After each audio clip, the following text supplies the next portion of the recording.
अस्सलामुअलैकुम सामीन। 26 रजबुल मुरज्जब की तारीख शुरू हो चुकी है। 17 फरवरी है। खबर का उन्वान है सुप्रीम कोर्ट से बीजेपी को झटका। आपको पता है कि काफ़ी दिनों से दिल्ली में मेयर के चुनाव को लेकर बीजेपी खेल खेल रही थी।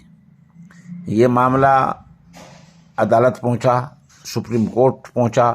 सुप्रीम कोर्ट में आज इस मामले की सुनवाई हुई है। फाजिल जज साहिबान ने कहा कि पहली मीटिंग में ही मेयर का चुनाव होना चाहिए और 24 घंटे के अंदर नोटिस जारी कर दिया जाना चाहिए। जज साहिबान ने एक बात और कही, उसी से असल में बीजेपी का खेल बिगड़ा है। आपको पता ही है कि दिल्ली के नायब गवर्नर ने 10 पार्षद नामजद कर दिए थे, 10 काउंसलरों को नॉमिनेट किया था।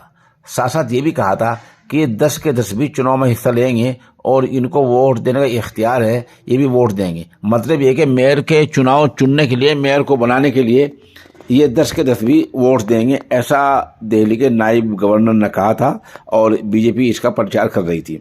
सुप्रीम कोर्ट ने साफ कर दिया है कि मेयर के चुनाव में नॉमिनेट काउंसलरों को वोट देने का कोई इख्तियार नहीं है। सुप्रीम कोर्ट ने एक तीसरे फैसले में बीजेपी को मात दी है। बीजेपी कह रही थी कि डिप्टी मेयर का चुनाव पहले हो और मेयर का बाद में हो। यहाँ भी बीजेपी को झटका लगा है। सुप्रीम कोर्ट ने साफ कर दिया है कि पहले मेयर का चुनाव होगा और फिर मेयर अगले चुनाव की अध्यक्षता करेंगे, उनकी सदारत में डिप्टी मेयर का चुनाव होगा।